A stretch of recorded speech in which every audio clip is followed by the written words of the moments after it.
بسم اللہ الرحمن الرحیم۔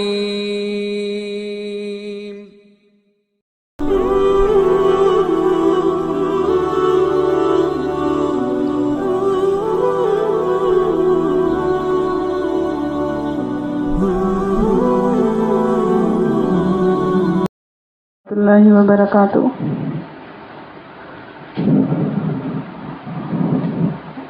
وعلیکم السلام۔ ہاں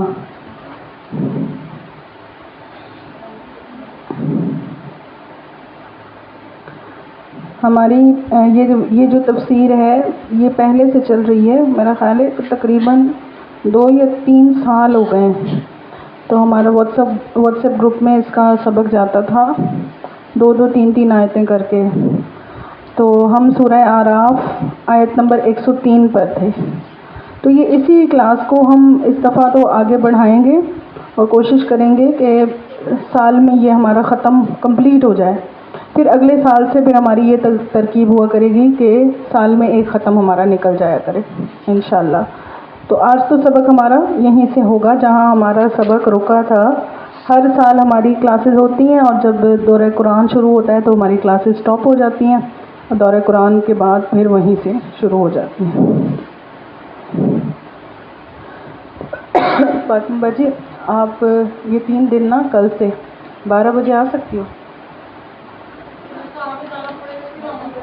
مشکل ہے، پہلے آ سکتی ہو، 10:30 بجے آ سکتے ہو؟ اسی ٹائم آ سکتے ہو؟ پھر آپ کے ساتھ کسی ایک کو بھیجنا پڑے گا اوپر۔ ابھی کوئی نہیں ہے، ابھی تھوڑی دیر میں آ جائیں گے نا گوما شیلا، پھر انشاءاللہ وہاں سے کلاس لے لیا آپ لوگوں نے؟ نہیں گئے؟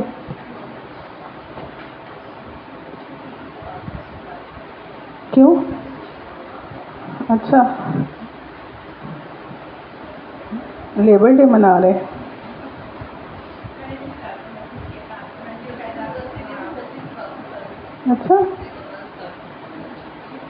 اچھا بڑی چھٹی ہے، پہلے ہی دن چھٹی ہو گئی۔ مجھے بھی بعد میں پتہ چلا، مجھے بھی افسوس ہوتا ہے کیونکہ چھٹی کا دن ہوتا ہے نا، مزے کا نہیں ہوتا، سب گھر میں ہوتے ہیں اور ڈسٹربنس ہوتی ہے، ذہن وہیں لگا رہتا ہے نا۔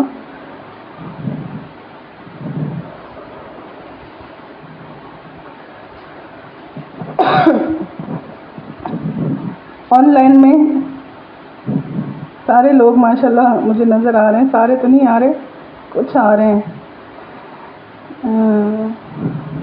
تھوڑے لوگ ہیں، باقی سب کو بھی کہیں لائیو آئیں، لائیو کا مزہ ہی اور ہے۔ شروع کرتے ہیں۔ سورۃ الاعراف پارہ نمبر 9 ہے، آیت نمبر 103 تک ہم نے پڑھ لیا تھا، لیکن آپ یہاں آ جائیں،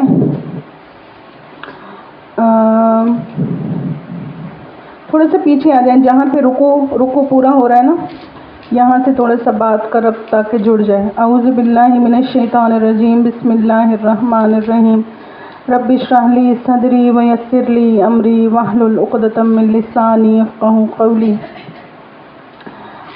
رب یسر ولا تعسر وتمم بالخیر وبک نستعین یا فتاح یا علیم۔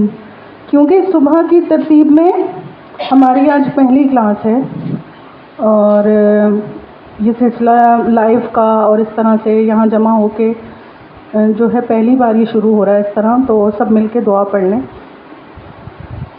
ربی یسر ولا تعسر وتمم بالخیر وبک نستعین یا فتاح یا علیم۔ ربی یسر ولا تعسر وتمم بالخیر وبک نستعین یا فتاح یا علیم۔ اللہم صلی علی سیدنا محمد وعلی آل سیدنا محمد وبارک وسلم علیہ۔ جتنے بھی ہمت والے کام ہیں نا، جن کو ہم عزم الامور کہتے ہیں، بڑے بڑے مقاصد دنیاوی ہوں یا دینی ہوں، یہ اللہ کی مدد کے بغیر بالکل ممکن نہیں ہے۔ انسان ساری مخلوقات میں سے کمزور ترین مخلوق ہے۔ انسان کے ساتھ اس کی حاجتیں، اس کی ضرورتیں لاتعداد جڑی ہوئی ہیں، تو بڑے بڑے کام جو انسان کر لیتا ہے یہ اللہ کی توفیق اور اللہ کی خاص الخاص مدد کے ذریعے ہی ممکن ہوتے ہیں۔ تو ہم قرآن تو مقصد تخلیق کائنات ہے، قرآن کا نزول، قرآن کو پڑھنا، قرآن سے جڑنا، یہ مقصد تخلیق انسان ہے، مقصد تخلیق کائنات ہے، تو یہ سارے مقاصد سے بڑا مقصد ہے۔ اس لیے اس راستے میں رکاوٹیں بھی اتنی ہی آتی ہیں، مشکلیں بھی اتنی ہی آتی ہیں، انسان کو اپنے نفس کے خلاف بھی ایک جہاد کرنا پڑتا ہے۔ اپنے نفس، پہلے تو نفس میں ہی اتنی سستی پیدا ہوتی ہے کہ ایسے لگتا ہے کہ انسان اپنے اوپر سے کتنے پہاڑ اتار کے پھینکتا ہے، تو پھر ہمت ہوتی ہے نا، اپنی نیند کو چھوڑنا، گھر کے کاموں کو چھوڑنا، اپنے آرام کو چھوڑنا۔ لیکن جب اللہ تعالیٰ اٹھا دیتے ہیں تو پھر ایسے محسوس ہوتا ہے جیسے وکٹری ہو گئی نا، ہم نے کوئی جنگ جیت لی۔ اور ہاں، اس ٹائم کی خوبی یہ ہے نا کہ دورہ قرآن والی ٹائمنگ ہے، اور مجھے بھی یہ ٹائم سوٹ کرتا ہے، کیونکہ یہ جو ٹائم ہوتا ہے نا صبح کا، سارے دن میں سب سے زیادہ میرا جو انرجی لیول ہائی ہوتا ہے نا اس ٹائم پہ ہوتا ہے۔ اس ٹائم کے بعد جیسے جیسے اب دن پیچھے جائے گا نا، میرے انرجی لیولز لو ہوتے چلے جائیں گے، پھر دوپہر میں، شام میں پھر وہ ہمت نہیں رہتی میرے اندر جو اتنی اس 1-2 گھنٹے کے اندر ہوتی ہے۔ ہم پڑھ رہے تھے سورۃ الاعراف، بسم اللہ الرحمن الرحیم۔ سورۃ الاعراف کے اندر انبیاء کرام کے قصے چل رہے تھے۔ اللہ تعالیٰ فرماتے ہیں اولم یہد للذین یرثون الارض من بعد اہلہا، کیا نہیں رہنمائی کی ان لوگوں کو جو وارث بنتے ہیں زمین کے، ان کے بعد جو ان کے پہلے آباد تھے، یعنی آج ہم ہیں، ہم سے پہلے کتنی قومیں گزر گئیں، کتنے لوگ گزر گئے، تو ان کا گزر جانا اور ان کے حالات یہ کیا ہمارے لیے نصیحت کے لیے کافی نہیں ہے؟ اس دن ہم یہاں سے جا رہے تھے کسی کام سے، تو راستے میں قبرستان آیا۔ آپ یقین کرو میرا دل کیا نا کہ میں بھائی کو کہوں تھوڑی دیر گاڑی موڑو، چلو قبرستان چلتے ہیں، لیکن جانے کی جگہ تو یہ ہے۔ ہم گھومنے جاتے ہیں، رشتہ داروں کے گھروں میں جاتے ہیں، شادیوں پہ جاتے ہیں، پکنک پہ، تفریحات پہ جاتے ہیں، کبھی انسان قبرستان جائے۔ قبرستان اپنے آپ میں ایک پوری درسگاہ ہے، انسان وہاں جائے، وہاں بیٹھے، سوچے سمجھے، اپنی زندگی کی حقیقت کو سوچے سمجھے، تو انسان کی نصیحت کے لیے وہ کافی ہوتا ہے۔ کیا ان لوگوں کو ہدایت نہیں کی، ان لوگوں کو جو وارث بنتے ہیں زمین کے، ان کے بعد جو ان سے پہلے تھے، ان لو نشاء اصبناہم، کہ اگر ہم چاہیں تو مصیبت میں مبتلا کر سکتے ہیں ان کو بھی، بذنوبہم، ان کے گناہوں کے بدلے، وَنَطْبَعُ عَلَىٰ قُلُوبِهِمْ فَهُمْ لَا يَسْمَعُونَ، اور مہر لگا دیتے ہیں ہم ان کے دلوں پر، لہٰذا وہ کچھ سنتے نہیں۔ تِلْكَ الْقُرَىٰ نَقُصُّ عَلَيْكَ مِنْ أَنبَائِهَا، یہ وہ بستیاں ہیں کہ سنا رہے ہیں ہم ان کی خبریں آپ کو۔ وَلَقَدْ جَاءَتْهُمْ رُسُلُهُم بِالْبَيِّنَاتِ، اور یقیناً ان کے رسول ان کے پاس کھلی نشانیاں لے کر آئے۔ فَمَا كَانُوا لِيُؤْمِنُوا، تو وہ نہ ہوئے ایمان لانے والے، بِمَا كَذَّبُوا مِن قَبْلُ، اس وجہ سے کہ پہلے ہی جھٹلا چکے تھے۔ انسان کبھی کبھی ضد میں آ جاتا ہے، ایک بار جس چیز کو جھٹلا دیا بس ضد اور اناد دل میں بیٹھ گیا اور بس اس کو جھٹلاتا ہی چلا جاتا ہے۔ آج بھی آپ دیکھیں یہ جو فرقہ واریت میں مبتلا لوگ ہوتے ہیں، اکثر ان کے دل حق بات کو قبول کر لیں گے لیکن اپنی ضد کی وجہ سے وہ مسلسل جھٹلاتے ہی رہتے ہیں۔ كَذَلِكَ يَطْبَعُ اللَّهُ عَلَىٰ قُلُوبِ الْكَافِرِينَ، اس طرح اللہ مہر کر دیتا ہے کافروں کے دلوں پر۔ وما وجدنا لأکثرهم من عہد، اور ہم نے ان میں سے اکثر کو عہد کا پاس کرنے والا نہیں پایا. وَإِن وَجَدْنَا أَكْثَرَهُمْ لَفَاسِقِينَ، اور ہم نے ان میں سے اکثر کو فاسق ہی پایا ہے. ثُمَّ بَعَثْنَا مِن بَعْدِهِم مُوسَىٰ، پھر اس کے بعد ہم نے موسیٰ علیہ السلام کو بھیجا بِآیاتِنَا، اپنی آیتوں کے ساتھ، اِلیٰ فرعون، فرعون کی طرف. فرعون مصر کے بادشاہ کا لقب ہے، یعنی نام تو اس کا ولید تھا، جو موسیٰ علیہ السلام کے زمانے کا فرعون تھا اس کا نام تو لقب تھا، نام تو ولید تھا، لیکن اس کا لقب جو بھی وہاں کا بادشاہ ہوتا ہے اس کو فرعون کہتے ہیں. وَمَلَئِهِ، اور اس کے سرداروں کی طرف. ملا کہتے ہیں شرفائی قوم، جو کسی قوم کی ایلیٹ کلاس ہوتی ہے. یہاں سے موسیٰ علیہ السلام کی قوم کا حال شروع ہو رہا تھا. اس سے پہلے ہم کچھ دیگر انبیاء کا حال پڑھ کے آئے تھے، نوح علیہ السلام اور قوم عاد، قوم سمود کا قصہ پڑھ کے آئے تھے. فَظَلَمُوا بِهَا، تو ان کے سرداروں نے ان کی نشانیوں کے ساتھ ظلم کیا. ظلم کا کیا مطلب ہے؟ نشانیوں کے ساتھ ظلم کیسے کیا؟ ظلم کہتے ہیں کسی چیز کو اس کے محل سے ہٹا کر رکھنا، یعنی جس چیز کا جو حق ہے اس کا وہ حق نہ ادا کرنا. تو موسیٰ علیہ السلام نے کھلی نشانیاں دکھائی تھیں، تو ان کا حق کیا تھا کہ ان نشانیوں پر غور و فکر کرتے اور عبرت حاصل کرتے. جیسے اس دن جمعے کی بیان میں بات کر رہی تھی، ہم لوگ جاتے ہیں سمندر کنارے پہ اور وہ اللہ کی ایک بہت بڑی نشانی ہے، لیکن کتنے لوگ ایسے ہیں کہ جن کے قلوب اس طرف جاتے ہیں کہ وہ اس نشانی کو دیکھ کے اللہ کے بارے میں سوچیں، اللہ کو یاد کریں، اللہ کی نشانی اس کو سمجھیں. اکثر لوگوں کے جو قلوب ہیں وہ کیا ہیں؟ لوگ سمندر کنارے پہ ڈانس کر رہے ہوں گے، کھا رہے ہوں گے، پی رہے ہوں گے، تصویریں بنا رہے ہوں گے، سیلفیاں لے رہے ہوں گے. ایون کہ ابھی تو یہ حال ہو گیا ہے کہ حرمین شریفین میں بھی لوگوں کو جو ہے نا اللہ تعالیٰ کی ذات کا استحضار یا اللہ کی یاد نہیں آتی، بلکہ لوگوں کو وہاں پہ بھی سیلفیاں لینا ہی یاد رہتا ہے. تو اللہ کی آیتوں کے ساتھ ظلم کرنا کیا ہوا کہ فَظَلَمُوا بِهَا، ان آیتوں کے ساتھ ظلم کیا، یعنی ان پر جیسا ایمان لانے کا حق تھا ویسا حق نہیں ادا کیا اور ان سے سرکشی کی. فَانظُرْ كَيْفَ كَانَ عَاقِبَةُ الْمُفْسِدِينَ، تو آپ دیکھیں کیا ہوا انجام فساد مچانے والوں کا.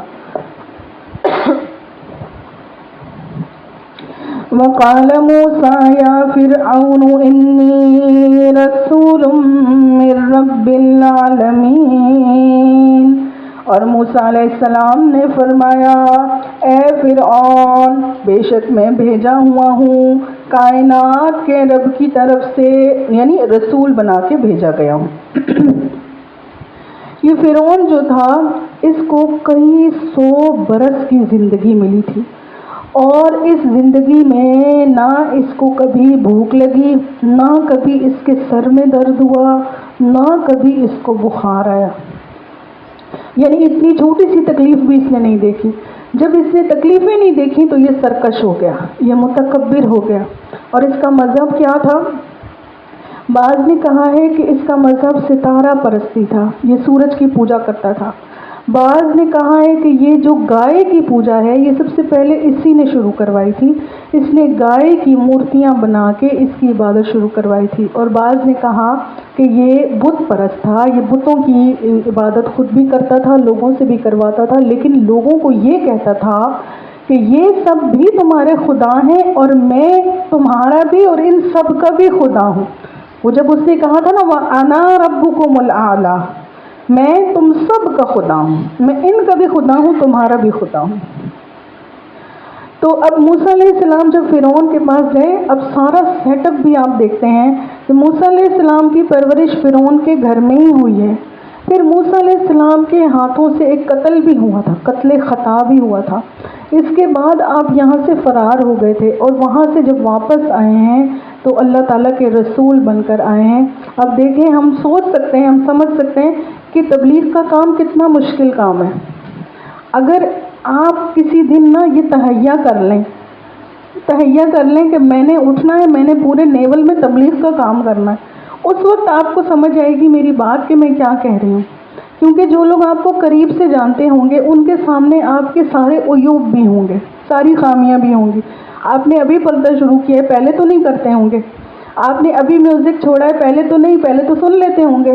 ڈانس وانس بھی ہو جاتا ہوگا شادیوں پہ، اور کزنس وغیرہ سے پردہ بھی نہیں ہوتا ہوگا۔ اب آپ تبلیغ کے لیے شروع کریں گے، آپ کے سامنے سب سے پہلے یہی باتیں آئیں گی کہ خاندان والے کیا کہیں گے کہ یہ خود تو اتنا کچھ کر کے اب ہمیں تبلیغ کرنے آئی ہے، اس نے خود تو یہ سب کچھ کر لیا، اور پہلے تو پردہ نہیں کرتی تھی اور اب جو ہے ہمیں پردہ کروانے چلی گئی۔ تو یہ باتیں انسان کے سامنے آتی ہیں۔ ہر مبلغ دین، جو بھی بندہ مبلغ دین بنتا ہے وہ ماں کے پیٹ سے تو مبلغ بن کے نہیں آتا، اور ہر انسان کی زندگی کا ایک ماضی ہوتا ہے جس کو ہم دور جاہلیت کہتے ہیں۔ دور جاہلیت میں تو انسان سے بہت غلطیاں بھی ہوئی ہوتی ہیں۔ تو تبلیغ کے اندر جب انسان قدم رکھتا ہے تو سب سے پہلا چیلنج کیا ہوتا ہے، جس کو ہم کہتے ہیں نا بارے نبوت کی ذمہ داری اٹھانا، سائیکولوجیکل پریشر جو نبی علیہ السلام کے اوپر بھی تھا۔ اور اسی بات کو موسیٰ علیہ السلام نے اللہ تعالیٰ سے بھی عرض کی تھی، جب اللہ تعالیٰ نے حکم دیا تھا کہ آپ جائیں فرعون کے پاس میرا پیغام لے کر، تو اللہ تعالیٰ نے کیا کہا تھا؟ موسیٰ علیہ السلام نے کہا تھا کہ میرے اوپر ان کا ایک الزام بھی ہے، مجھے ڈر ہے کہ وہ مجھے قتل کر دیں گے۔ تو موسیٰ علیہ السلام فرعون کے پاس آئے اللہ کا پیغام لے کر، کہا انی رسول من رب العالمین حقیق علی ان لا اقول علی اللہ الا الحق، میرے لیے ضروری ہے کہ میں نہ کہوں اللہ پر مگر حق بات۔ قد جئتکم ببینۃ من ربکم، یقیناً میں لے آیا ہوں تمہارے پاس کھلی نشانی تمہارے رب کی طرف سے۔ فأرسل معی بنی اسرائیل، تو بھیج دو میرے ساتھ بنی اسرائیل کو۔ فرعون نے بنی اسرائیل کو برسوں سے غلام بنا کے رکھا ہوا تھا۔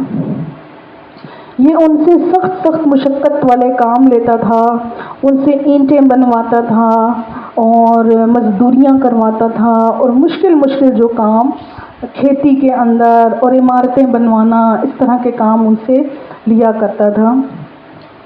قال ان كنت جئت بآیۃ فأت بها، فرعون نے کہا اگر تم کوئی نشانی لے کر آئے ہو تو پیش کرو۔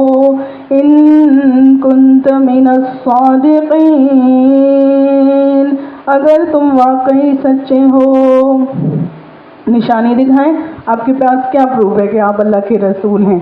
فَأَلْقَىٰ عَصَاهُ فَإِذَا هِيَ ثُعْبَانٌ مُّبِينٌ، تو موسیٰ علیہ السلام نے اپنی لاٹھی کو پھینکا تو وہ یکایک اژدہا بن گیا۔ اژدہا بھی کیسا؟ وہ اژدہا کیا تھا؟ ڈائناسور تھا ایک۔ اس کا وہ منہ کھولتا تو فرعون کا اتنا بڑا جو محل ہے، اس کا ایک جبڑا زمین کے نیچے اور ایک جبڑا اس کے محل کے اوپر تک چلا جاتا تھا، گویا کہ پورے محل کا ایک نوالا بنا دے وہ۔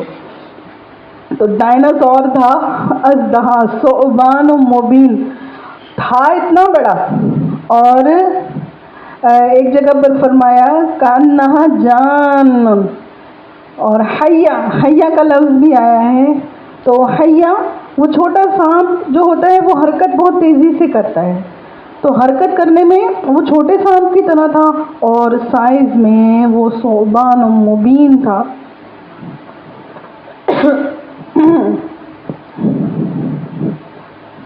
اس لاٹھی کے بارے میں آتا ہے کہ یہ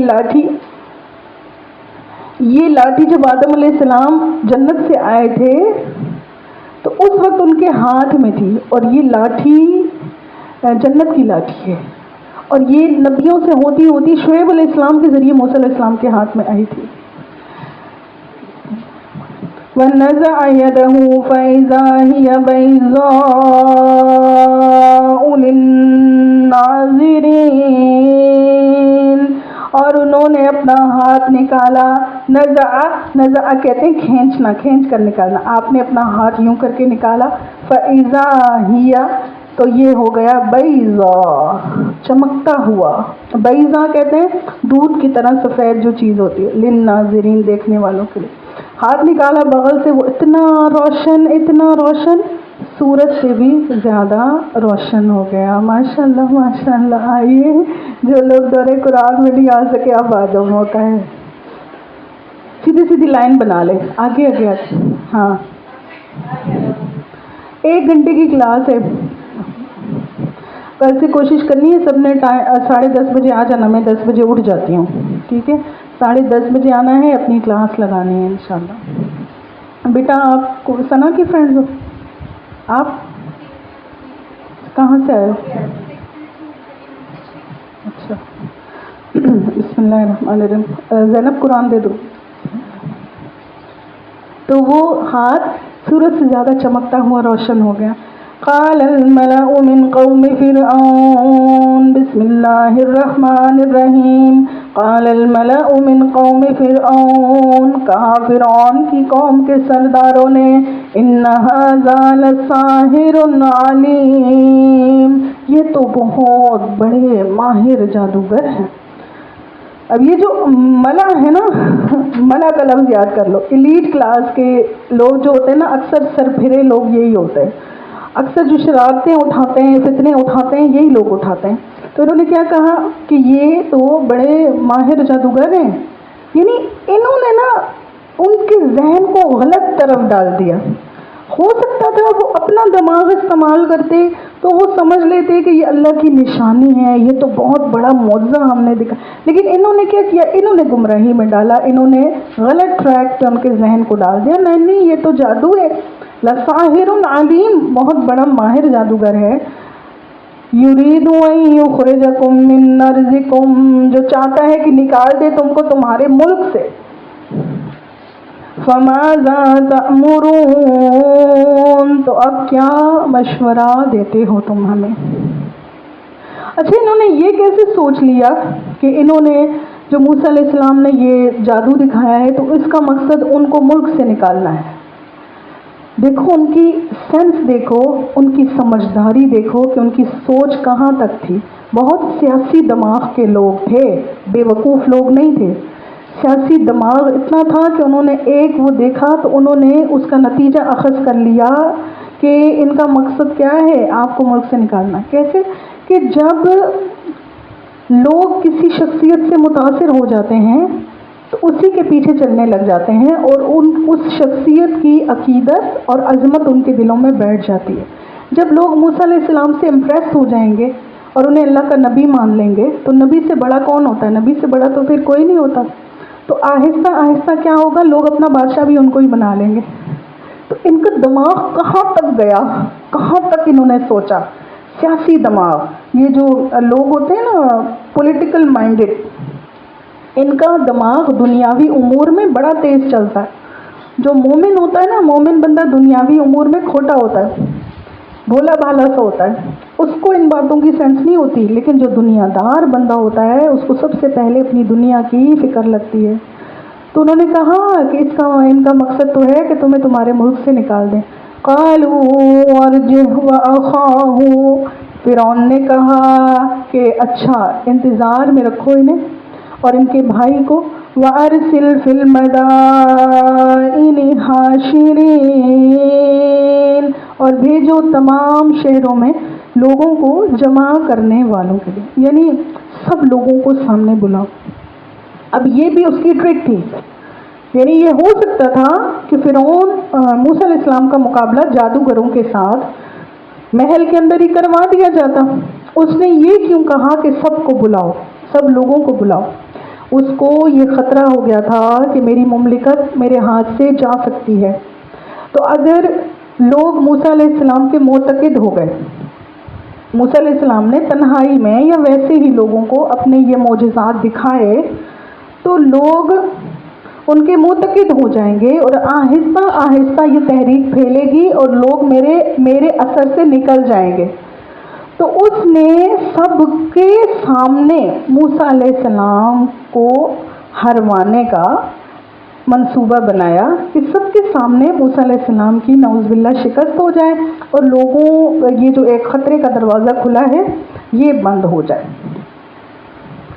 سب لوگوں کو جمع کرو، یَأْتُوکَ بِکُلِّ سَاحِرٍ عَلِیمٍ، جو لے آئے آپ کے پاس ہر قسم کے ماہر جادوگر۔ علیم مطلب ایکسپرٹ اور ماہر جادوگر۔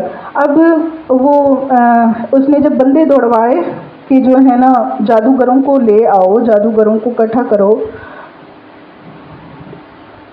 تو بعض روایتوں میں آتا ہے کہ اول تو جتنے شہروں میں بڑے بڑے ایکسپرٹ جادوگر تھے وہ آ گئے، اور بعض روایتوں میں آتا ہے کہ ایک بڑا جادوگر تھا تو اس نے فرعون نے کچھ ذہین لڑکوں کو اس کی شاگردی میں دیا تاکہ وہ ان کو جادو سکھائے۔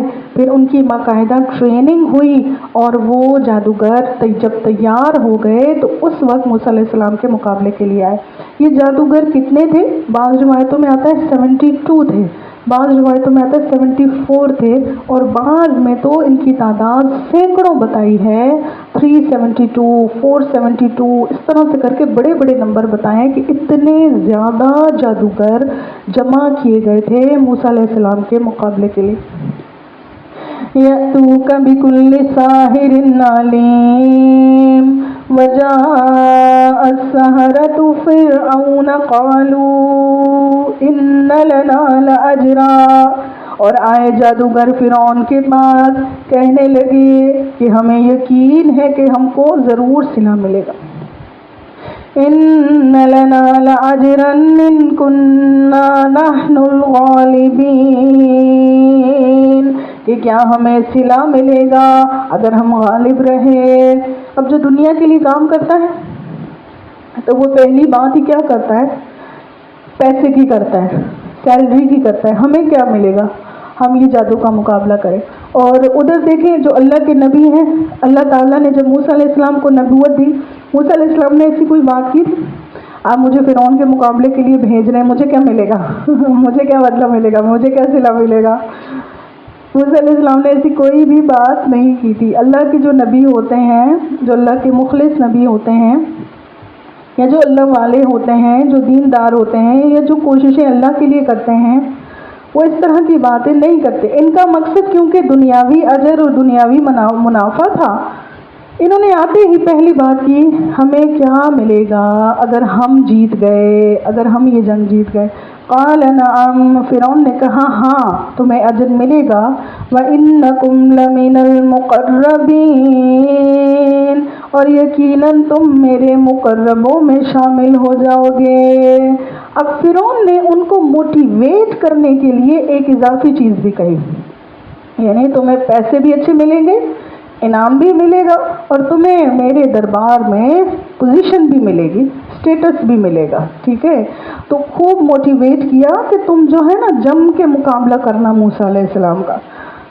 اب جب مقابلہ شروع ہوا، سارے شہروں والوں کو بھی جمع کر لیا گیا، اور یہ اگر سینکڑوں کی تعداد والا عدد لیا جائے تو یہ 300 سے کچھ اوپر یا 400 سے کچھ اوپر جادوگر یہ بھی جمع ہو گئے، ایک طرف یہ سارے اور ایک طرف موسیٰ علیہ السلام۔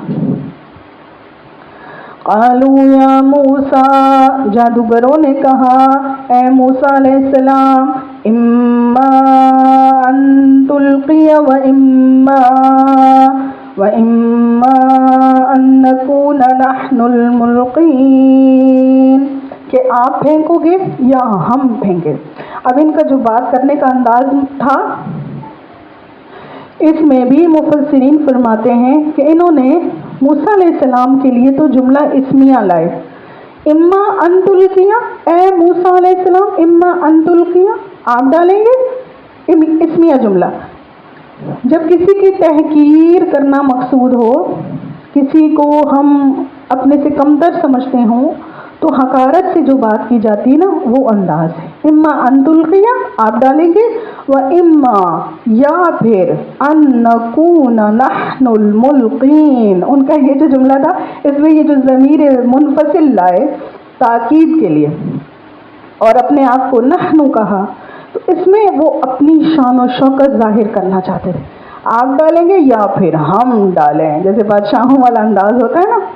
اور دوسری بات اس میں یہ بھی کہ جس کو اپنے علم پر اعتماد ہو، جس کو اپنے علم پر بہت ناز ہو، تو وہ کیا کہتا ہے، وہ یہ ظاہر کرنا چاہتا ہے ہمیں آپ سے کوئی ڈر نہیں ہے، اور وہ خود آپشن دیتا ہے، چاہے تو آپ ڈالیں چاہے تو ہم دکھاتے ہیں. اب جب انہوں نے یہ اس انداز میں بات کی تو موسیٰ علیہ السلام نے جواب میں ان سے بھی مختصر جملہ لائے. قال القوا. موسیٰ علیہ السلام نے کوئی ضمیر بھی نہیں لائی، کہا ڈالو کہا تم ڈالو. تم بھی نہیں کہا، آپ بھی نہیں کہا، جناب بھی نہیں کہا، کہا ڈالو تم ڈالو. کیا ڈالنا ہے تم نے، رسیاں دکھانی ہے اپنی. القوا فلما القوا. تو جب انہوں نے ڈالا، سحروا اعین الناس. تو لوگوں کی نگاہوں پر سحر کر دیا، نظر بندی جسے ہم کہتے ہیں. جادو برحق ہے اور یہودیوں میں جادو کا بہت زور تھا، آج بھی ہے. لوگوں کی آنکھوں پر نظر بندی کر دی. اب یہ 300-350 لوگوں نے جب لاٹھیاں ڈالی اپنی، تو وہ ہلتے ہوئے چھوٹے چھوٹے سانپ بن کے ادھر ادھر دوڑنے لگ گئے. تو 300 سانپ آپ کے سامنے ہوں، وہ بھی ایک کوئی کم جادو نہیں ہوتا، اچھا خاصا بڑا جادو تھا.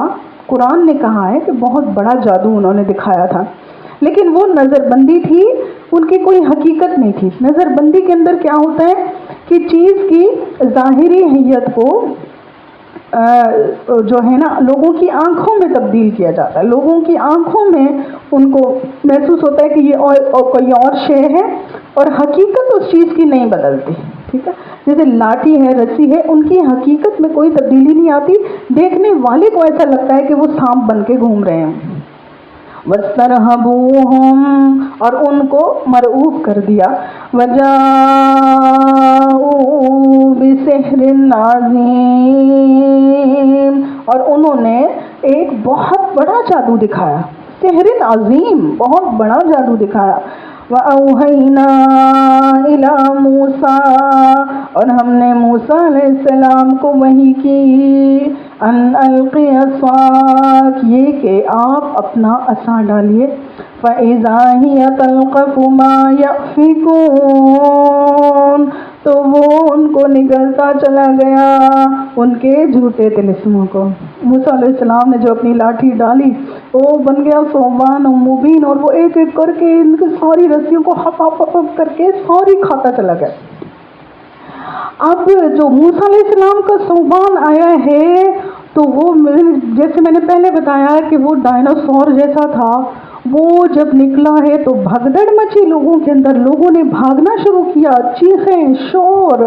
اور لوگ جو بھاگے ہیں تو اس بھاگنے میں بھی کتنے لوگ مر گئے، دھکم پیل میں کتنے لوگ مر گئے وہاں پہ. اور موسیٰ علیہ السلام کے ثعبان نے ان کے چھوٹے چھوٹے سے سانپوں کو کھانا شروع کیا. فَوَقَعَ الْحَقُّ وَبَطَلَ مَا كَانُوا يَعْمَلُونَ. تو حق ثابت ہو گیا اور جو جھوٹ وہ بنا رہے تھے، جو باطل انہوں نے دکھایا تھا، وہ سب نابود ہو گیا. اللہ تعالیٰ جب اپنے نبیوں کو بھیجتے ہیں تو اس زمانے کے اندر جو وہاں کے جو چیزیں غالب ہوتی ہیں اسی کا کے مقابلے کے طور پر ان کو معجزے دکھا کے بھیجتے ہیں، معجزے دے کے بھیجتے ہیں.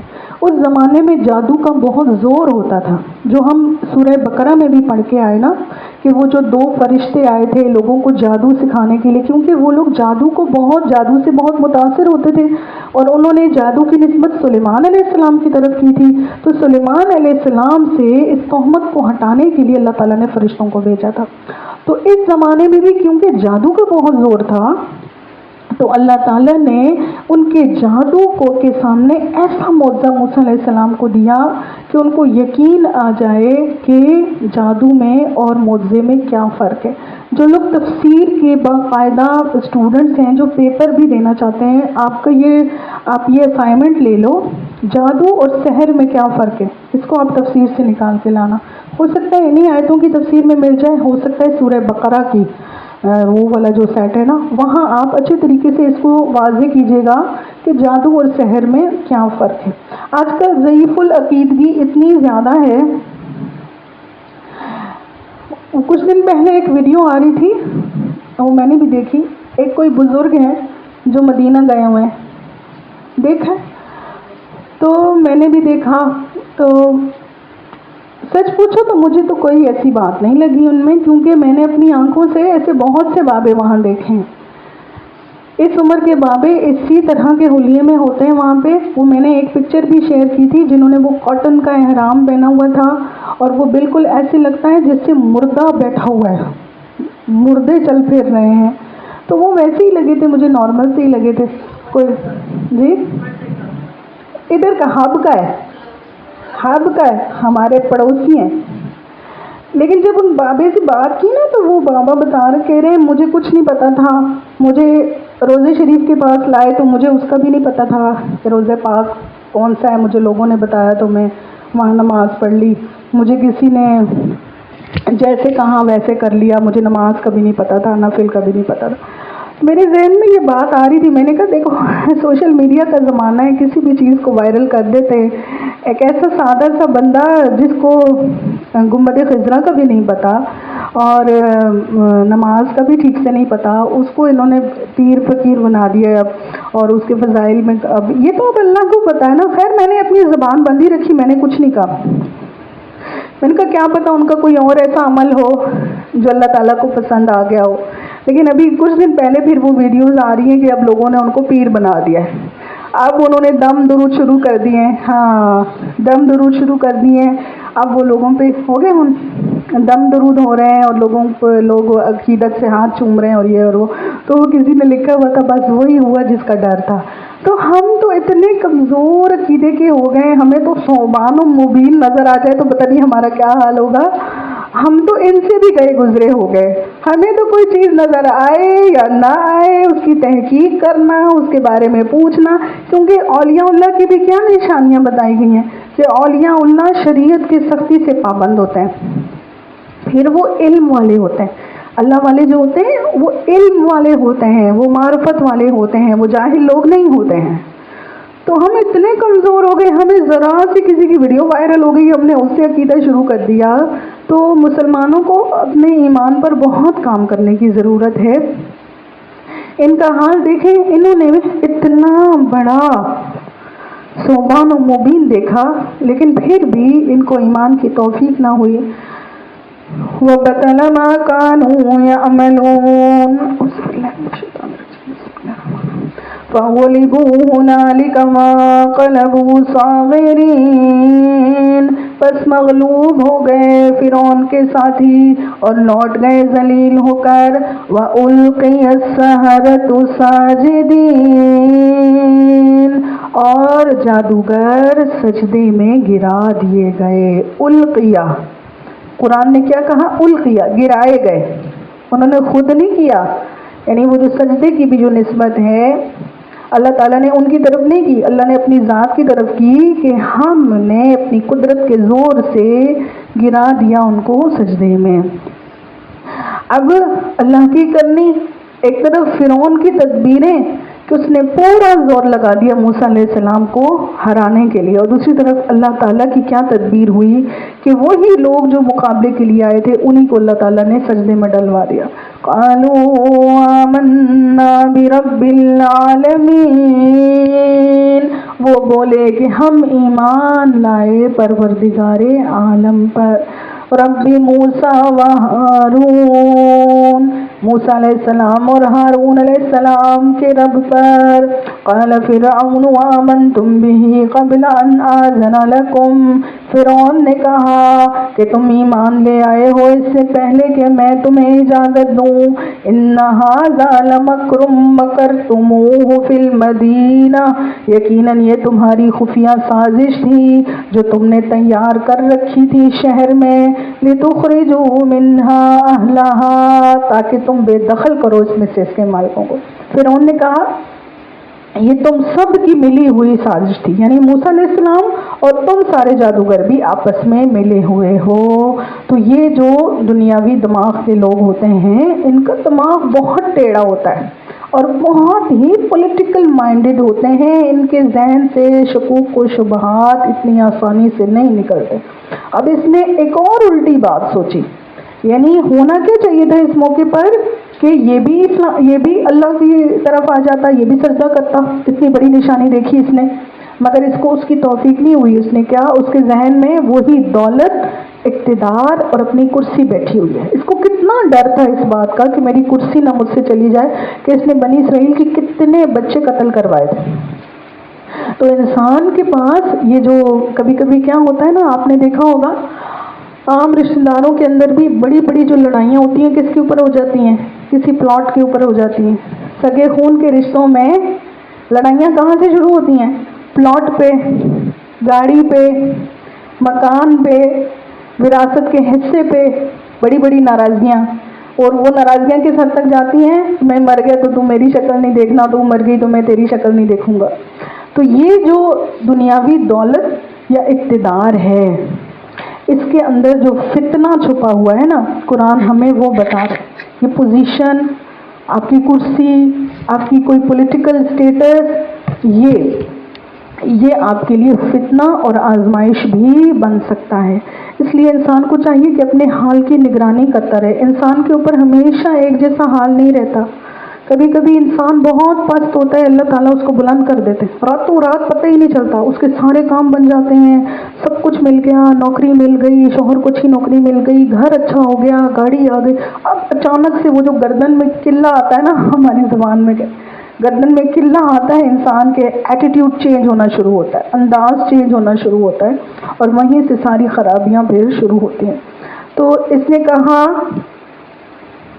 کہ یہ تم سب کی سازش ہے، فَسَوْفَ تَعْلَمُونَ، تو تم ان قریب جان لو گے، لَأُقَطِّعَنَّ أَيْدِيَكُمْ وَأَرْجُلَكُمْ مِنْ خِلَافٍ ثُمَّ لَأُصَلِّبَنَّكُمْ أَجْمَعِينَ، میں ضرور کٹوا دوں گا تمہارے ہاتھ اور تمہارے پاؤں مخالف سمتوں سے، پھر تمہیں سولی چڑھا دوں گا۔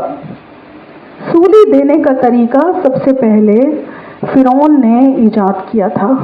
یہ وہاں جو وہ دریا تھا اس کے کنارے درخت تھے، تو ان درختوں کے ساتھ بنی اسرائیل کو پھانسیاں دینا اس نے شروع کیا، اور ان کے خلاف سمتوں کے ہاتھ اور پاؤں کاٹنا شروع کیے جو جو لوگ مسلمان ہو گئے تھے۔ قالوا انا الی ربنا منقلبون، انہوں نے جواب دیا کوئی بات نہیں، ہمیں اپنے رب ہی کی طرف لوٹ کر جانا ہے۔ یعنی ایسا ایمان اللہ تعالیٰ نے عطا فرما دیا کہ موت کا بھی خوف دل سے نکل گیا۔ وَمَا تَنْقِمُ مِنَّا، اور تم ہم سے کس بات کا انتقام لینا چاہتے ہو، إِلَّا أَنْ آمَنَّا بِآيَاتِ رَبِّنَا، اس بنا پر کہ ہم اپنے رب کی نشانیوں پر ایمان لائے، لما جاءتنا، جبکہ وہ ہمارے سامنے آئیں، ربنا افرغ علینا صبرا وتوفنا مسلمین، اور انہوں نے دعا کی اے ہمارے رب ہم پر صبر انڈیل دیجئے اور ہمیں دنیا سے لے جائیے اس حال میں کہ ہم آپ کے فرما بردار ہوں۔ وقال الملأ من قوم فرعون اتذروا موسى وقومه، اور کہا سرداروں نے قوم فرعون کے، کیا تو چھوڑ دے گا موسیٰ علیہ السلام اور اس کی قوم کو، لیفسدوا فی الارض، تاکہ وہ فساد مچائیں زمین میں، ویذرک وآلہتک، اور چھوڑ دیں تیری بندگی اور تیرے معبودوں کی بندگی۔ اب جب موسیٰ علیہ السلام اور ان کے فالوورز جانے لگے تو انہوں نے، یہ جو ملا ہیں شرفائے قوم، وقال الملأ من قوم فرعون، تو وہ کہنے لگے کہ آپ چھوڑ رہے ہیں موسیٰ علیہ السلام کو ایسے ہی کہ وہ آپ کو چھوڑ دیں اور آپ کے معبودوں کو بھی چھوڑ دیں؟ قال سنقتل ابناءهم، فرعون نے کہا ہم ضرور قتل کروائیں گے ان کے بیٹوں کو، ونستحيي نساءهم، اور زندہ چھوڑیں گے ان کی عورتوں کو۔ فرعون نے یہ جو بنی اسرائیل کے بچے مارنے کی مہم شروع کی تھی، تو یہ 2 بار کی تھی. ایک تو اس وقت جب موسیٰ علیہ السلام کی پیدائش کا زمانہ تھا، تو اس وقت بھی اس نے خواب دیکھا تھا اور کسی نجومی نے اس کو کہا تھا کہ کوئی بچہ پیدا ہوگا جس کے ہاتھوں تیری سلطنت ختم ہوگی. تو اس وقت بچے مروانا اس نے شروع کیا. اور دوسرا، جب موسیٰ علیہ السلام آ گئے اور آپ نے نبی ہونے کا دعویٰ بھی کر دیا اور اس نے دیکھا کہ میری تو بادشاہت کوئی ختم نہیں ہوئی، موسیٰ علیہ السلام سے تو مجھے کوئی خطرہ نہیں ہے، تو دوبارہ سے اس کے اندر یہ انسیکیورٹی پیدا ہوئی اور اس کو یہ لگا کہ وہ بچہ جس کا مجھے ڈر ہے لگتا ہے وہ ابھی تک پیدا نہیں ہوا. تو اس نے دوبارہ سے یہی کام شروع کیا اور بنی اسرائیل میں ان کے بیٹوں کو قتل کروانا شروع کیا اور ان کی عورتوں کو زندہ چھوڑ دیتا تھا. کیوں؟ کہ گھر کے کام کاج اور دوسرا جو خدمات عورتوں سے لی جاتی ہیں ان سب کے لیے. وَإِنَّا فَوْقَهُمْ قَاهِرُونَ، اور ہمیں ان پر اقتدار حاصل ہے. قال موسیٰ لقومہ استعینوا باللہ واصبروا، موسیٰ علیہ السلام نے اپنی قوم سے کہا اللہ سے مدد مانگو اور صبر کرو. جب بنی اسرائیل نے یہ شکایت موسیٰ علیہ السلام سے کی کہ فرعون نے تو پھر سے یہ تماشا لگا دیا ہے، تو موسیٰ علیہ السلام نے کہا اللہ سے مدد مانگو اور صبر کرو. ان الارض للہ، یقیناً زمین اللہ کی ہے، یورثها من یشاء من عبادہ، اللہ وارث بنا دیتا ہے اس کا جس کو چاہے اپنے بندوں میں سے. والعاقبۃ للمتقین، اور آخرت کی کامیابی تو اللہ سے ڈرنے والوں ہی کے لیے. اب اللہ کے نبی ہوتے ہیں نا، ان کی نظر دور پر ہوتی ہے. انہوں نے جب دیکھا کہ فرعون ظلم پر اتر آیا ہے تو یہ اللہ کی سنت ہے کہ جب بھی کوئی حد سے زیادہ سرکش ہوتا ہے، اپنی حد پار کرتا ہے اور ظلم کرتا ہے تو اللہ تعالیٰ ضرور مظلوم کی مدد کرتے ہیں. حدیث شریف میں آتا ہے نا کہ مظلوم کی بد دعا سے ڈرو، کہ مظلوم اور اللہ کے درمیان کوئی حجاب نہیں ہوتا، اس کی بد دعا سیدھی جا کے قبول ہوتی ہے. تو جب یہ ظلم کرنے پہ آیا تو موسیٰ علیہ السلام نے کیسی بات کی؟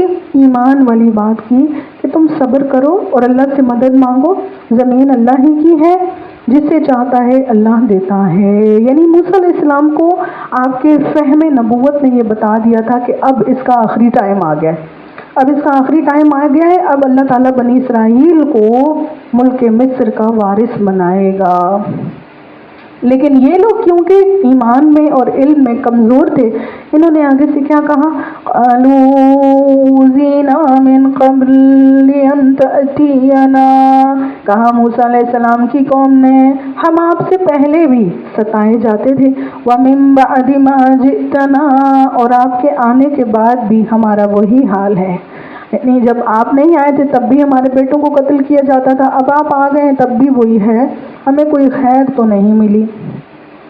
قال عسى ربكم ان يهلك عدوكم، موسیٰ علیہ السلام نے کہا قریب ہے کہ تمہارا رب ہلاک کر دے تمہارے دشمن کو، ويستخلفكم في الارض، اور تمہیں خلیفہ بنا دے زمین میں، فينظر كيف تعملون، پھر دیکھے کہ تم کیسے اعمال کرتے ہو. وَلَقَدْ أَخَذْنَا آلَ فِرْعَوْنَ بِالسِّنِينَ، اور یقیناً ہم نے مبتلا رکھا آل فرعون کو کئی سال تک قحط میں. سنین سنہ کی جمع ہے اور یہ عرف میں استعمال ہونے لگ گیا تھا قحط سالی کے دنوں کے لیے. تو فرعون پر بڑا عذاب آنے سے پہلے چھوٹے چھوٹے عذابوں میں اس کو گرفتار کیا گیا تاکہ وہ اور اس کی قوم ایمان لے آئیں. تو پہلے کچھ سالوں تک ان پر قحط سالی رہی، غلہ کم اگتا تھا، ونقص من الثمرات، پیداوار کی کمی، غلہ کم اگتا تھا. یہاں تک کہ کوئی بندہ اگر گندم لے کے جاتا پسوانے کے لیے 10 کلو وہ اگر لے کر گیا ہے تو اس میں سے جو ہے نا ایک چھٹانگ بھی گندم نہیں نکلتی تھی. پھل درختوں پر لگنا کم ہو گئے تھے اور ان کو بھوک کی وجہ سے پتے تک چبانے پڑ گئے تھے. لعلہم یذکرون، تاکہ وہ نصیحت پکڑیں. تو اللہ کی طرف سے جو تنگی آتی ہے، کبھی کوئی پریشانی آتی ہے، اس کی بہت ساری حکمتیں ہوتی ہیں. بہت ساری حکمتیں ہوتی ہیں. ایک حکمت اس میں یہ بھی ہوتی ہے کہ کبھی انسان واقعی ٹریک سے ہٹ رہا ہوتا ہے، سرکش ہو رہا ہوتا ہے، تو اللہ تعالیٰ اس کو دوبارہ اپنی طرف متوجہ کرنے کے لیے اس کو کچھ مصائب میں مبتلا کر دیتے ہیں. اب سعدیہ ہو فَإِذَا جَاءَتْهُمُ الْحَسَنَةُ، کہ جب بھی آئی ان کے پاس کوئی بھلائی، کوئی خوشحالی، جب ان پر کوئی خوشحالی آتی، قَالُوا لَنَا هَٰذِهِ، تو کہتے کہ ہم اس کے مستحق ہیں. وَإِن تُصِبْهُمْ سَيِّئَةٌ يَطَّيَّرُوا بِمُوسَىٰ وَمَن مَّعَهُ، اور اگر ان پر کوئی مصیبت آتی تو منحوس قرار دیتے موسیٰ علیہ السلام اور ان کے ساتھیوں کو. یعنی کچھ اچھا ہو جاتا تو کہتے ہیں ہاں ہم تو اسی کے لائق تھے، اور کچھ برا ہو جاتا تو کہتے ہیں کہ یہ موسیٰ علیہ السلام اور ان کے ساتھیوں کی نحوست ہے. الا انما طائرهم عند الله ولكن اکثرهم لا يعلمون. وقالوا مهما تأتنا به من آیۃ لتسحرنا بها، اور کہنے لگے کہ خواہ کیسی ہی تم نشانیاں لے آؤ ہمارے پاس تاکہ ہم پر سحر کر دو. فما نحن لك بمؤمنین، تب بھی ہم آپ پر ایمان لانے والے نہیں ہیں. فَأَرْسَلْنَا عَلَيْهِمُ الطُّوفَانَ، تو ہم نے بھیجا ان پر طوفان کا عذاب. ان پر پہلا جو عذاب آیا طوفان کا آیا، یعنی یہ جو سیکوینس سے کچھ عذاب آئیں گے. 7 دن تک ان کے اوپر طوفان آیا رہا اور یہ لوگ اس سے پریشان ہو گئے. یہ طوفان ہے، بارشیں ہیں، کلائمیٹ چینجز ہیں، یہ اللہ کی بہت بڑی نشانیاں ہیں. کراچی پر تو اللہ تعالیٰ کا کچھ ایسا فضل ہے، آپ یقین کرو کتنی بار ایسی بڑی بڑی آفتیں آتے آتے اللہ تعالیٰ روک لیتے ہیں. ابھی یہ جو بارشوں کا سین داخل ہوا تھا اس کے بارے میں کافی دن پہلے سے میسیجز آ رہے تھے کہ شدید ترین سمندری طوفان ہے. آپ کے پاس آئے تھے میسیجز؟ بہت خوفناک میسیجز آ رہے تھے اور پوری کراچی میں سیلابی صورتحال بننے کا اندیشہ تھا.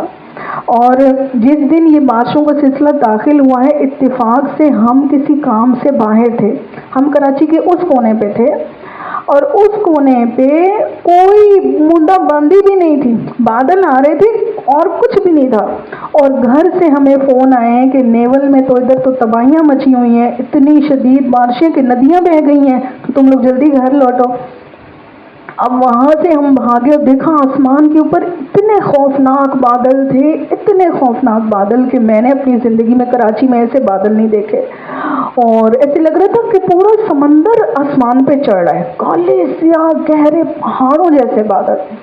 اور وہاں سے پھر اللہ تعالیٰ کے کرشمے آدھے راستے میں آتے ہیں وہاں بارش شروع، پھر آگے آدھے راستے میں آتے ہیں تو وہاں خشکی، سمندر روڈ بھی بالکل خشک ہے، ایسے لگتا ہے یہاں کچھ ہو ہی نہیں. یہاں تک کہ نیول کے باہر بھی جو روڈ ہے نا یہ بھی بالکل خشک تھا، بالکل خوش تھا. اور نیول کے اندر جو ہم داخل ہوئے ہیں پچھلے روڈ سے، اللہ ایسے لگتا ہے سمندر پورے راستے کلمہ پڑھ پڑھ کے، توبہ استغفار پڑھ پڑھ کے. مجھے بہت ڈر لگتا ہے بارش میں پھنسنے سے، کہ بارش میں کبھی آپ کی گاڑی کسی ایسی جگہ خراب ہو جائے، رات کا وقت، اوپر سے سامان سارا اور بچے ساتھ میں، تو بہت خوف ہوا. وہاں سے گھر تک جیسے ہم پہنچے توبہ استغفار کلمے سب کچھ پڑھ لیے تھے. اور آگے بھی ڈر لگ رہا تھا کہ اب پتہ نہیں 2 دن تک کیا ہوگا، لیکن اللہ تعالیٰ نے پھیر دیا ہے. مجھے لگ رہا تھا کہ شاید آج کی ہماری کلاس بھی نہ ہو سکے کیونکہ بارش کی وجہ سے سگنل بالکل بھی نہیں ہوتے. تو طوفان ہو گیا، بارشیں ہو گئیں، یہ اللہ تعالیٰ کی نشانیاں ہیں. اور نبی علیہ السلام کی سنت کیا ہے کہ جب بارش ہوتی تھی یا موسم میں غیر معمولی تغیر ہوتا تھا آپ پریشان ہو جاتے تھے، آپ اللہ کی طرف رجوع کرتے تھے، آپ دعائیں مانگتے تھے، آپ نفل پڑھتے تھے. آہستہ آہستہ یہ ساری سنتیں چھوٹنا شروع ہو رہی ہیں.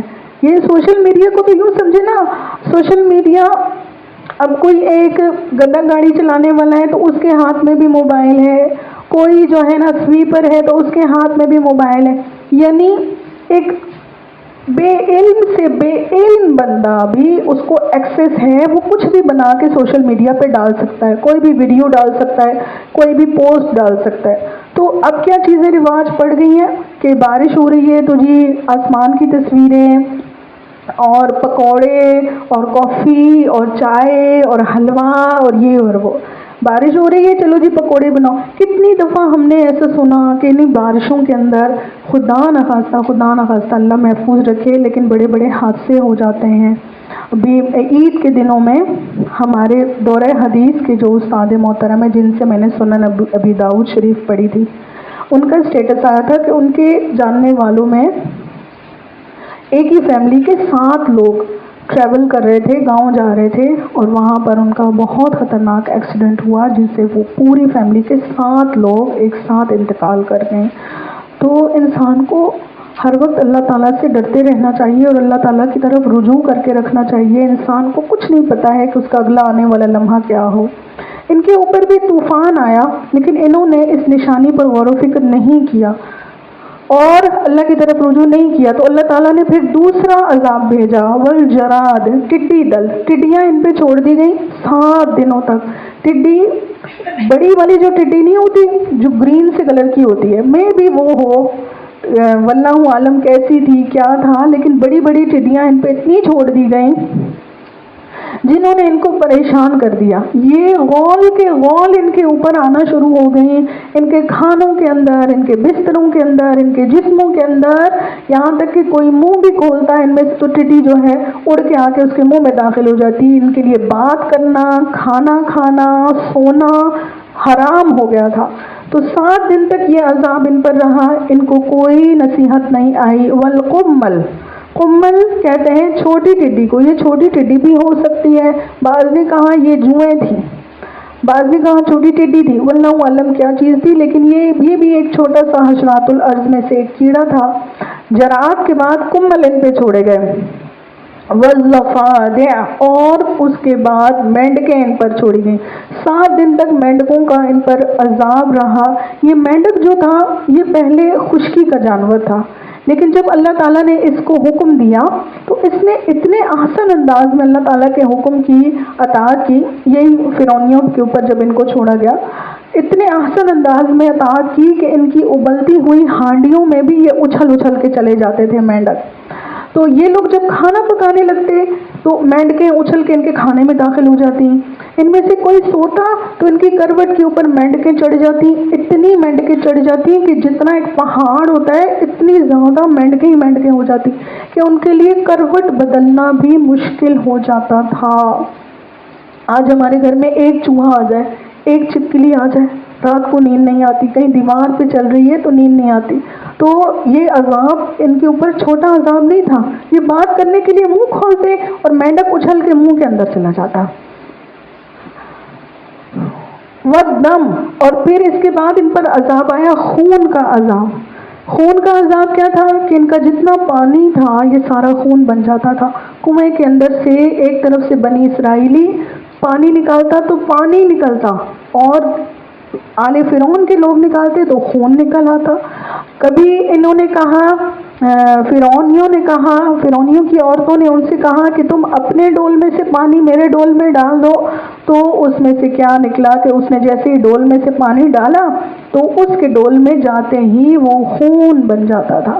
یہ فرعون بھی پیاس سے اتنا بےتاب ہو گیا کہ یہ درختوں کے تر پتے چبانے لگ گیا۔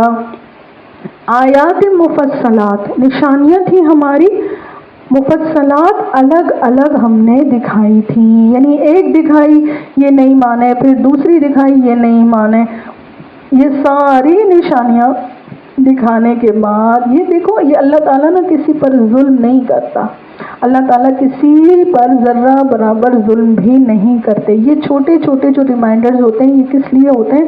جس طرح سے ہمارا بچہ، ماں سے زیادہ بچے کو کوئی محبت کرتا ہے، لیکن ہمارا بچہ جب آؤٹ گوئنگ ہو رہا ہوتا ہے، بے ادب ہو رہا ہوتا ہے، تو ہم ہی اس کو تھپڑ بھی لگا دیتے ہیں، ڈنڈا بھی لگا دیتے ہیں نا۔ تو وہ ظلم نہیں ہوتا بلکہ وہی عین شفقت ہوتی ہے۔ اگر کسی کا بچہ نشے پہ لگ جائے اور ماں باپ اس کو کچھ نہ کہیں، نہ مارے نہ ڈانٹے، تو ہم کیا کہیں گے کہ ماں باپ بہت شفیق ہیں، بہت مہربان ہیں۔ تو اللہ تعالیٰ بھی اپنے بندے کی ہدایت کے لیے یہ چھوٹے چھوٹے اس کو تکلیفوں میں مبتلا فرماتے ہیں۔ فَاسْتَكْبَرُوا وَكَانُوا قَوْمًا مُجْرِمِينَ، تو انہوں نے تکبر کیا اور وہ بڑے ہی مجرم لوگ تھے۔ وَلَمَّا وَقَعَ عَلَيْهِمُ الرِّجْزُ قَالُوا يَا مُوسَى ادْعُ لَنَا رَبَّكَ بِمَا عَهِدَ عِندَكَ، تو جب نازل ہوتا ان پر کوئی عذاب تو کہتے اے موسیٰ علیہ السلام آپ دعا کریں ہمارے حق میں اپنے رب سے اس منصب کی بنا پر جو آپ کو حاصل ہے۔ لَئِن كَشَفْتَ عَنَّا الرِّجْزَ لَنُؤْمِنَنَّ لَكَ وَلَنُرْسِلَنَّ مَعَكَ بَنِي إِسْرَائِيلَ، اگر آپ نے ہم سے یہ عذاب ہٹوا دیا تو ہم ضرور آپ پر ایمان لے آئیں گے اور بھیج دیں گے آپ کے ساتھ بنی اسرائیل کو۔ فَلَمَّا كَشَفْنَا عَنْهُمُ الرِّجْزَ إِلَىٰ أَجَلٍ هُمْ بَالِغُوهُ إِذَا هُمْ يَنكُثُونَ، پھر جب ہم ٹال دیتے ان پر سے عذاب ایک وقت مقررہ تک کے لیے جس تک ان کو بہرحال پہنچنا تھا، تو وہ ایک دم اس عہد کو توڑ ڈالتے تھے۔ فَانْتَقَمْنَا مِنْهُمْ، تو ہم نے بھی انتقام لیا ان سے۔ فَأَغْرَقْنَاهُمْ فِي الْيَمِّ، تو ان کو ہلاک کر دیا سمندر میں ڈال کر۔ بِأَنَّهُمْ كَذَّبُوا بِآيَاتِنَا، کیونکہ انہوں نے ہماری آیتوں کو جھٹلایا تھا۔ وَكَانُوا عَنْهَا غَافِلِينَ، اور وہ ان سے بے پرواہ ہو گئے تھے۔ وہی بات اللہ کی آیتوں سے انکار کرنا۔ اللہ کی آیتیں دو طرح کی ہیں، ایک ہے ہمارے پاس لکھا ہوا قرآن جس کو ہم ٹیکسٹ کہہ سکتے ہیں، یا جیسے جنہوں نے بایولوجی پڑھی ہو اس میں ایک آپ کی تھیوری ہوتی ہے، ایک آپ کا پریکٹیکل ہوتا ہے۔ تو ایک آیتیں ہیں یہ جو لکھی ہوئی ہیں، اور ایک ہے باہر آفاق میں اللہ کی نشانیاں، جس کی ابھی بات ہو رہی تھی، یہ موسم کا تغیر اور دیگر حالات جو انسان پر آتے ہیں، یہ سب اللہ کی نشانیاں ہیں۔ ان پر سے انسان کو غفلت کے ساتھ نہیں گزرنا چاہیے۔ ان پر یہ عذاب کیوں آئے؟ کیونکہ یہ ہماری آیتوں سے غافل بنے ہوئے تھے۔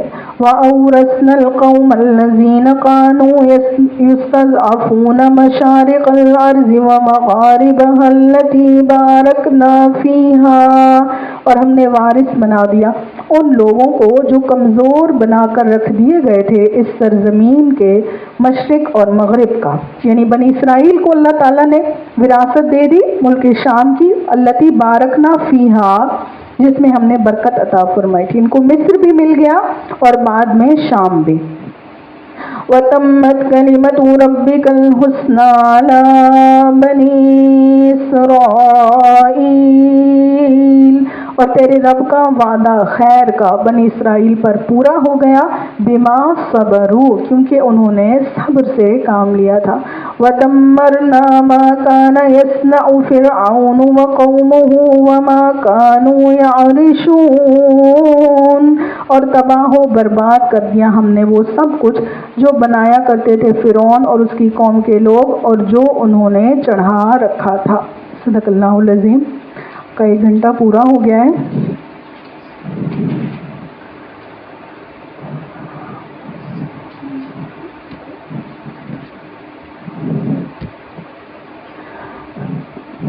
کل سے کوشش کیجیے گا 10:30 بجے سب یہاں آ جائیں، اور یہی فکس ٹائم پہ کلاس شروع ہوگی اور فکس ٹائم پہ ختم ہوگی انشاءاللہ، کیونکہ ہمارا جو تفسیر کا گروپ تھا نا اس میں بہت تھوڑا سا سبق جاتا تھا، اور وہاں پر جتنی بھی ہماری اسٹوڈنٹس ہیں وہ ساری کوئی ورکنگ وومنز ہیں، کوئی جو ہے گھروں میں جن کی مصروفیات بہت زیادہ ہوتی ہیں، تو وہ لوگ بھی زیادہ لمبا سبق نہیں لے سکتے۔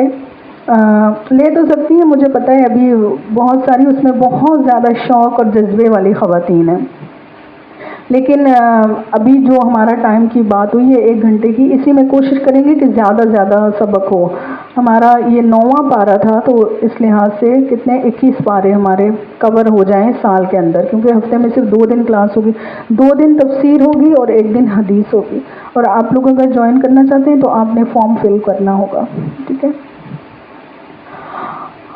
تو کل نہیں پرسوں ریاض الصالحین کی پھر حدیث کی کلاس ہوگی انشاءاللہ، اس کے بھی کچھ چیپٹرز ہو چکے ہیں اور اتنے زیادہ نہیں ہوئے، 4-5 ہی چیپٹرز ہوئے ہیں. تو کتابیں بھی سب کے پاس ہیں، آپ کے پاس ہے؟ پیدا بجی لے لیں گی. کتنا سوتے ہو، سو سو کے منہ اور آنکھیں سوجی ہوئی ہیں سب کی. سارے رمضان کی کسر نکل رہی ہے لگتا ہے. ابھی بس فارم میں آ جائے سارے واپس، بس بہت ہو گئے. دنیا کے اندر پڑھ پڑھ کے بھی نا انسان کا دل تھک جاتا ہے نا. انسان کبھی مدرسے سے فارغ ہوتا ہے، بندہ کہتا ہے گھر کے کام کر لوں، یہ چیز لینی ہے، وہ چیز لینی ہے، ایسے کپڑے بنانے. ایک وقت آتا ہے نا انسان تھک جاتا ہے، انسان کہتا ہے بس دنیا تو کبھی پوری ہی نہیں ہونی، بس اس کو بریک لگاؤ، چلو واپس چلتے ہیں اللہ کی طرف، اور واپس چلتے ہیں اسی سکون کی جنت کی طرف جہاں سے ہم نکل کے آئے. مدرسے کے اندر سکون ہے. میں ہر بار کہتی ہوں کہ میں لمبی چھٹی لوں گی، لیکن پھر میں چھٹی لے ہی نہیں سکتی، میں لینا ہی نہیں چاہتی چھٹی.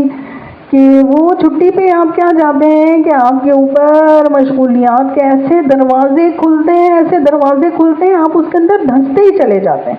ایک کے بعد دوسرا کام، دوسرے کے بعد تیسرا کام، اور اتنا دور انسان نکل جاتا ہے کہ ابھی کتنا ٹائم ہوا ہے دورہ قرآن کو ہمارے ختم ہوئے؟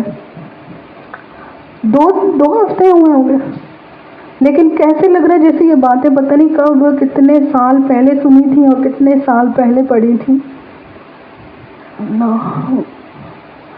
آن لائن والوں کو دکھاؤ، میں ذرا دیکھوں بات کروں.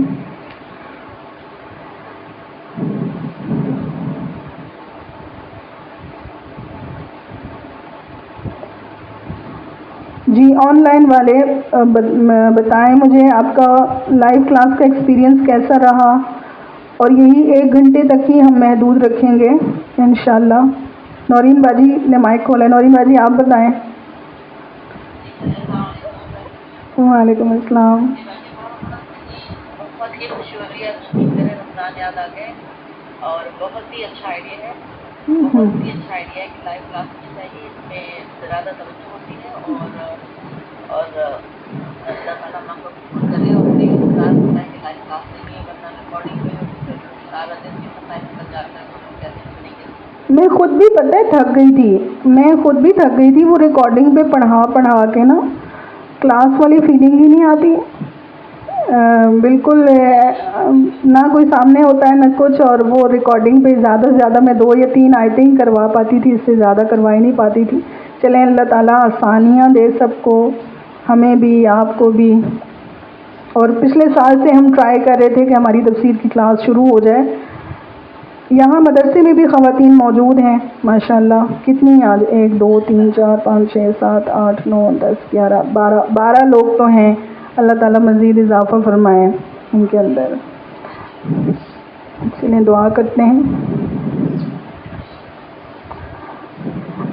ربنا ظلمنا انفسنا وان لم تغفر لنا وترحمنا لنكونن من الخاسرین.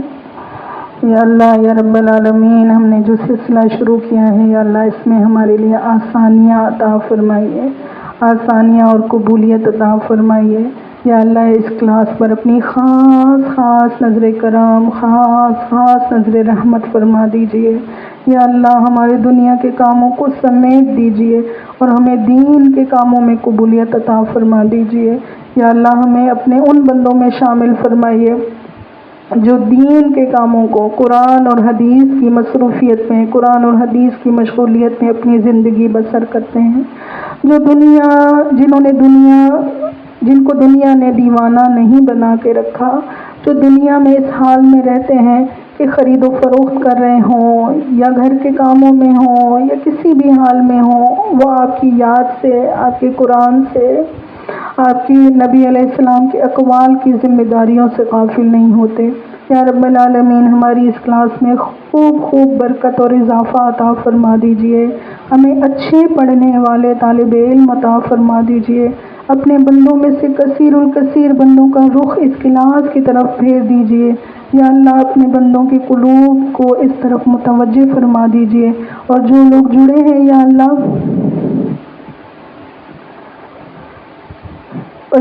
جو جڑے ہیں ان کو استقامت عطا فرما دیجیے، اور قرآن پڑھنے پڑھانے کی برکت ہماری زندگی میں، ہماری اولاد میں، ہماری آخرت میں یا اللہ ظاہر فرما دیجیے۔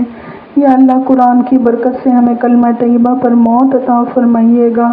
یا اللہ موت کی سختیاں ہمارے اوپر آسان فرمائیے گا۔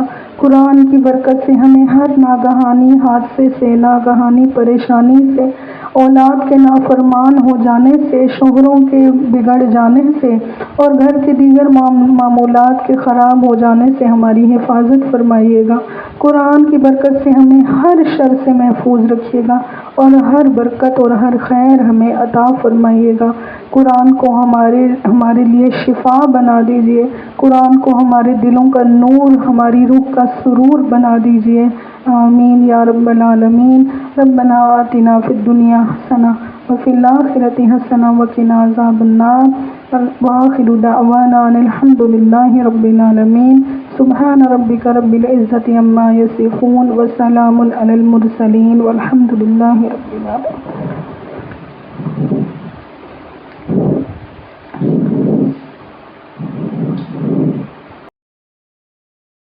مريح تنهدى يا صاحي كي تستريح